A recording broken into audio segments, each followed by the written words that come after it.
એટલે બેનપણીઓને ફોન કરશે અને બહાર શોપિંગ કરવા જશે. પણ હું કહું કે મમ્મી મારે નકશાપોથી લાવવી છે, મને એમાં સમજ જ નથી પડતી, મારી સાથે ચાલો ને, તો તરત જ કહેશે કે ભણવા શા માટે જાઓ છો? ભણવાનું તારે છે કે મારે? બાબા હું નથી આવતી તારી સાથે, લે આ 10 રૂપિયા લઈ આવ તારી સાથે. ને પછી આપણે કંઈક લાવવામાં ભૂલ થઈ ગઈ અને પછી ટીચરની ફરિયાદ આવી અને તરત જ આપણને પપ્પા પાસે ધરી દેશે કે લો આ તમારો હીરો સ્કૂલમાં લોચા મારીને આવ્યો છે. અને પછી પપ્પા જાણ્યા સાંભળ્યા વગર બસ મને ડીપવાનું જ ચાલુ કરી દે. મને પણ એ જ સમજાતું નથી કે આમાં આપણો વાંક શું છે. આપણો શું વાંક? આપણો વાંક એટલો જ કે આપણે બાળક છીએ. આ જો ને, તારા મમ્મી પપ્પા આવા, આનાય મમ્મી પપ્પા આવા, મારાય મમ્મી પપ્પા આવા. મને તો એ જ સમજાતું નથી કે બધાના મમ્મી પપ્પા પોતાના છોકરાઓ સાથે જ કેમ આવું વર્તન કરે છે. વાર્તાઓમાં આવે છે એવું વાલ કેમ નથી કરતા? એ ચિંતન, એક વાત કહું, મેં એક વાર્તા સાંભળેલી. એક ધમાલિયો છોકરો હતો, પણ એના પપ્પા મમ્મી એને બહુ પ્રેમથી સમજાવતા હતા. એના માટે સરસ મજાની બોધકથાઓ લઈ આવે, એની સાથે બેસીને વાંચે, એને સમજાવે, એને પ્રેમ આપે, હૂંફ આપે, જાત જાતની વાતો શીખવાડે અને જાત જાતની રમતો રમાડે. અને પરિણામે એ બાળક ધીરે ધીરે આગળ વધવા લાગ્યો અને પછી એ બહુ મોટો માણસ બની ગયો. મને તો એમ થાય છે કે આપણા નસીબમાં આવા મમ્મી પપ્પા કેમ નથી? શું આપણને આવો પ્રેમ ક્યારેય નહીં મળે? મળશે, જરૂર મળશે, પણ આપણને નહીં, પેલા પાલતુ કૂતરાને. મારો પ્યારો પ્યારો ટોમી આવી ગયો you you you you you you you you. બહુ સ્વીટ છે, કેટલો ક્યુટ લાગે છે આજે મારો ટોમી. વાહ વાહ વાહ વાહ. મને જોઈને પૂંછડી પટપટાવ્યા કરે છે. એ વેરી ગુડ વેરી ગુડ. ભૂલી જ ગયો, તને બ્રેકફાસ્ટ આપવાનું તો ભૂલી જ ગયો છું. લે લે લે બિસ્કિટ કા. વાહ વાહ વાહ વાહ વાહ, કેવા પ્રેમથી બિસ્કિટ ખાય છે મારો ટોમી, મારો doggy. You you you you you, કેવો મસ્તીથી પૂંછડી પટપટાવે છે. વાહ વાહ વાહ વાહ.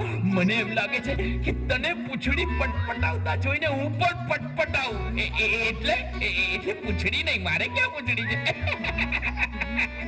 મારો ડોગી, મારો સ્વીટુ. બહુ સાચું કીધું હો તે. આ જોને જોને, કૂતરાને રમાડે, જમાડે, નવરાવે, ફરવા લઈ જાય, પણ દીકરાને ખખડાવી નાખે, મારે, ધમકાવે. અલા છોકરાઓ, શું કરો છો? શું કરો છો? આટા ફેરાને આશીર્વાદ, બરાબર ને? નાના રખડવા સિવાય કઈ ધંધો છે તમારે? પપ્પા, આ કૂતરાઓ તમને બહુ ગમે છે નહીં? અરે હા, તે ગમે જ ને, પણ તને શું થાય છે એમાં? પણ મને તો એમ થાય છે કે આ કૂતરાઓની ગાંઠી દબાવી દઉં. કેમ કેમ કેમ? કારણ કે અમારા કરતા તો કૂતરાઓ નસીબદાર છે. તમારા કરતા કૂતરા નસીબદાર? એ વાળી કેવી રીતે? તો શું કહું બીજું? મને નથી મળતો એટલો તમારો પ્રેમ આ કૂતરાઓને મળે છે.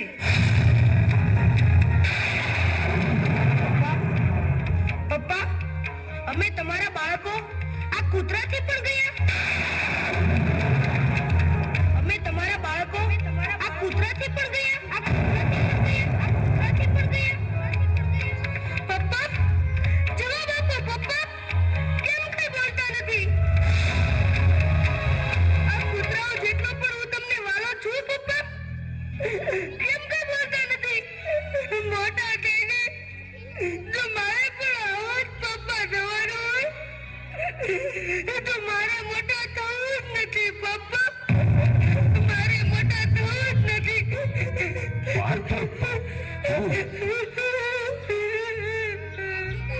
કેમ સનતભાઈ, હૈયામાં વાવાઝોડું કેમ ફૂંકાવા લાગ્યું?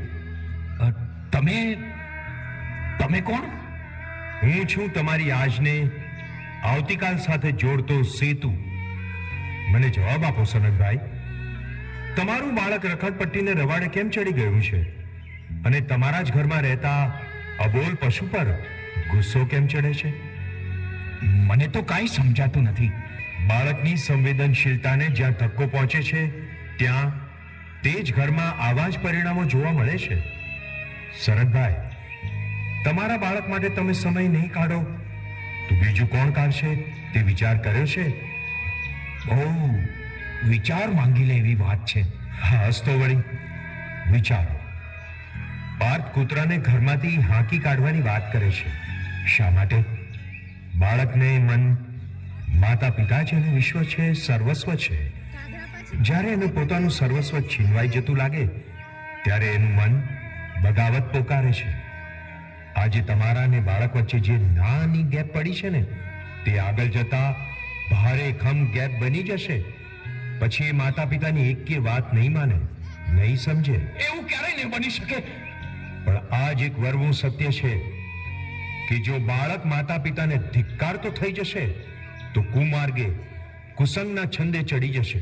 કુટુંબથી છૂટો પડીને એકલવાયો થઈને દુનિયાની અંધારી ગર્તામાં ધકેલાઈ જશે અને અજાણતામાં માતા પિતા સ્વયં એ પાપના ભાગીદાર બની જશે. બસ બંધ કરો તમારી વાત.